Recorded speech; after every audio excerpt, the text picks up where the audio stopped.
They fined my dying mother for her wheelchair ramp, and I burned the HOA to the ground legally. It was 2 in the morning when I found the notice taped to the front door like a random letter. Violation unapproved. Structure. The photo they took was of her brand new cedar ramp, the one we built so she could get into her own home. The fine was $500. She was sleeping upstairs, then hooked up to oxygen, wasting away from cancer that had already eaten through her bones, and they were charging her for a ramp for trying to come home to die. That letter did not just make me angry, it froze me, right there in the foyer, because the second I saw that sterile violation, Code 7.2 aesthetic integrity, I knew this was not just a paperwork mix-up. This was war.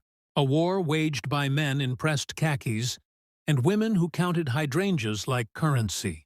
A war against a woman who brought them casseroles when their dogs died, who volunteered at the block parties, who never raised her voice in 20 years in that neighborhood. And they were coming for her, while she could not even lift her head off the pillow. Maplewood Estates. Sounds quaint, does it not? Like something out of a storybook. All those identical houses, the identical lawns, the identical little signs that said, "Welcome and please pick up after your pet and violators will be fined." My mother moved there in '98. She had saved for years. Bought the place with cash from her late husband's life insurance. She said it was safe, quiet, a place where people looked out for each other. She planted every flower in that garden herself. Roses along the fence, lavender by the mailbox. She knew the names of every neighbor, their kids, their grandkids. She would sit on the porch swing in the evenings and wave at everyone who drove by. She called it her sanctuary. Then the doctors found the tumor. Stage 4 pancreatic. They gave her 6 months, maybe less. I will never forget the way she looked at me. Small, frail, but her eyes clear as glass. "I want to die at home, sweetheart," she whispered. "Not in that hospital room." So we made it happen. We brought her home, hired nurses, set up a hospital bed in the living room so she could look out at her garden. And we built the ramp, wide enough for a wheelchair, sturdy, handrails on both sides. We even matched the stain to her porch, took out permits, got approvals, the whole 9 yards. The HOA's project manager, Dale Reynolds, a man whose smile never quite reached. His eyes came out 3 times to assess. Sent emails saying how exemplary the design was, how it elevated the aesthetic of the entire block. Even joked about featuring it in the next newsletter. "Your mother is an inspiration, Bill," he said, clapping me on the shoulder. "This ramp is exactly what community spirit is all about." My mother cried when she saw it. Not from pain, from relief, from joy. "See," she said, touching the smooth wood. "Good people here. They understand." 2 weeks later, she was asleep when the doorbell rang. I answered. There was Dale, same crisp polo shirt, same clipboard, but the smile was gone, replaced by something colder, sharper. He did not ask how she was, did not offer condolences, just held out a manila envelope. "Regrettable," he said, his voice like polished stone. "But after further review, the structure violates Section 7.2 of the Covenants. Aesthetic disharmony with the prevailing architectural character of Maplewood Estates." He cleared his throat. "Fines begin at $50, and we will need to discuss a timeline for removal at the next board meeting." I just stared at him. "She is dying, Dale," I said quietly, "because if I raised my voice, I might have shattered something. This ramp is the only way she can get in and out of her own home." Dale adjusted his glasses, did not blink. "The rules apply uniformly, Bill, regardless of personal circumstances. Compliance is not optional. It is the bedrock of our community." He did not wait for an answer, just turned and walked back down the driveway. Left me standing there, holding that violation notice while my mother slept upstairs, breathing shallowly, unaware that the place she loved, the place she trusted, was now coming for her with fines and threats and cold bureaucratic indifference. That was the first notice, $50. Then came the second, for unauthorized landscaping, because she asked the nurse to plant a few pots of medicinal herbs on the back patio, $75. Then came the third, Because her hospital bed was visible through the front window. Exterior appearance detracts from neighborhood valuation. $100. Then came the emails, the calls, the knocks on the door at odd hours. From Dale, from other board members, from that vicious little woman Evelyn Gable, who lived 3 doors down and monitored everyone's trash cans. It is a shame she tisked peering past me into the living room where my mother lay dying. Such a sad situation. But you understand, do not you? These things affect property values. We cannot make exceptions. My mother heard that one. She was awake, heard Evelyn's brittle little voice, saw the way I gripped the doorframe, and she squeezed my hand weakly. "I am sorry I am a burden, sweetheart," she whispered. Burden? She baked Evelyn Gable cookies every Christmas for 20 years. The fines kept coming. 50, 75, 100, 200. They arrived like clockwork, like little funeral notices, each one a paper cut, each one deeper than the last. They tacked a lien notice to the door when the total hit $5,000. Threatened foreclosure if it was not paid in 30 days. While my mother was on hospice, while I was counting out morphine drops, while the only thing she asked for was to see the sun on her roses one last time. I went to the board meeting, pleaded my case, stood up in that stuffy little community room with the bad, fluorescent lighting and the smell of cheap coffee. There were maybe 50 people there, neighbors I had known for years, people whose kids played in my mother's sprinkler, people who borrowed her tools, people who nodded at us in the grocery store.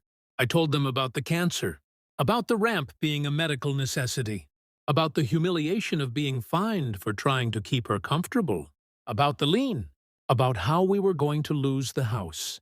She loved because of $5,000 in bullshit fines from people who never knew a single day of real struggle in their comfortable little lives. Dale Reynolds banged his gavel. "The defendant will refrain from emotional outbursts," he said, his voice amplified by the cheap microphone.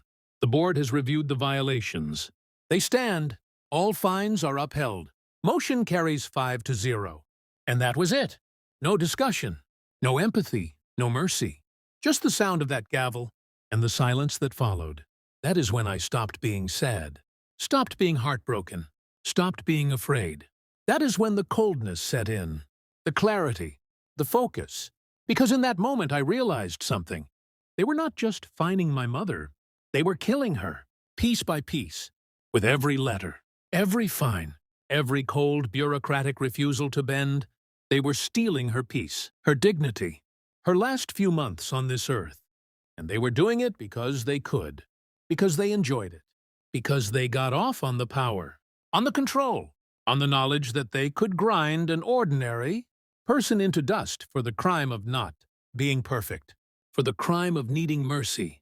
So I decided to stop begging and start burning.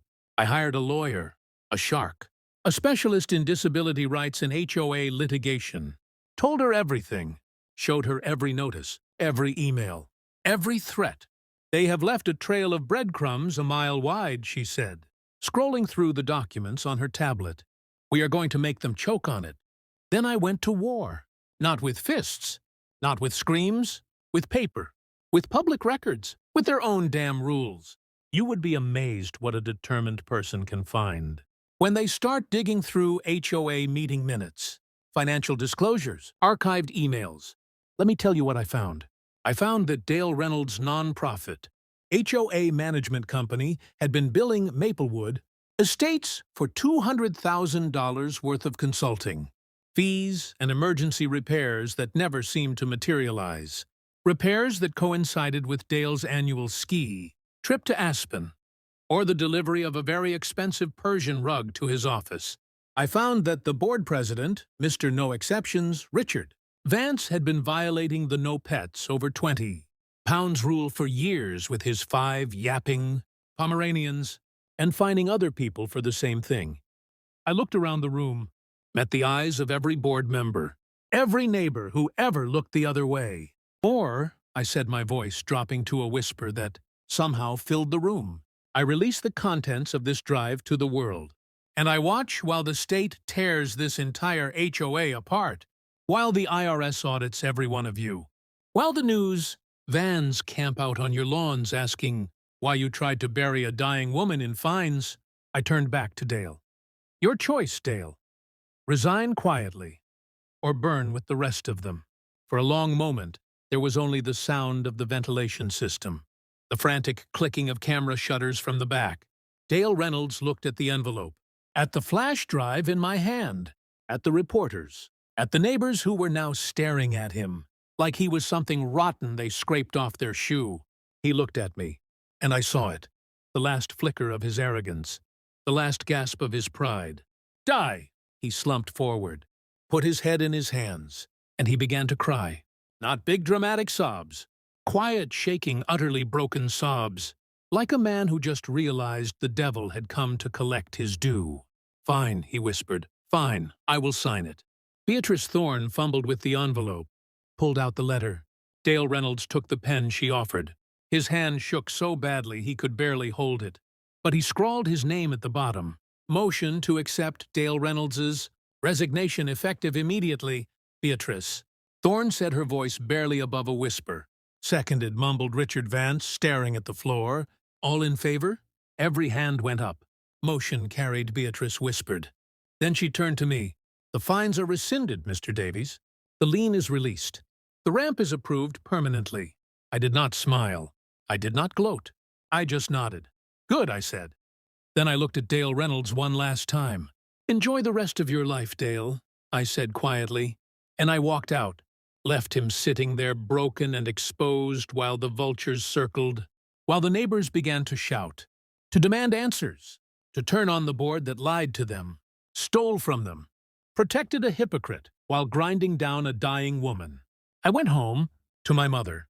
She was awake, propped up on pillows, looking out the window at her garden, at the ramp that almost cost her everything. I sat beside her, took her hand. It is over, Mom, I said. She turned to me. Her eyes searched my face. Did they take the ramp away? She whispered. I shook my head. No, Mom.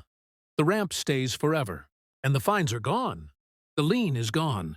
You get to stay right here in your home for as long as you want.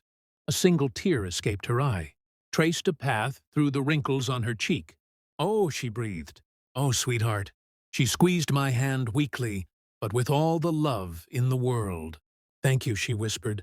I leaned down, kissed her forehead. Rest now, I said. She closed her eyes, smiled, and 3 weeks later she was gone, peaceful, in her own bed, in her own home, with her roses blooming just outside the window. The ramp stayed, the fines stayed gone. The board issued a public apology, a groveling, carefully worded statement about missteps and oversights and renewed commitment to compassion. They paid my legal fees. They instituted new policies, new oversight, new promises to do better. But it was too late. The trust was broken. The neighborhood changed. People started asking questions, demanding transparency, refusing to be bullied. Dale Reynolds sold his house, moved away. Last I heard, he was managing a failing timeshare in Florida. Richard Vance resigned too, along with most of the old board, and I stayed in my mother's house, with her roses, with her ramp, with the quiet knowledge that sometimes the most brutal revenge is not about screaming or breaking things or making someone bleed. Sometimes it is about making them watch, while everything they built on lies and cruelty and petty power slowly turns to ash around them, while you stand in the ruins and you do not flinch. So if your HOA comes for you with fines, with threats, with that cold, indifferent smile, remember this. Remember that they are not gods. They are not invincible. They are just people. People who are usually hiding something. People who are usually breaking their own rules. People who will fold like a cheap suit.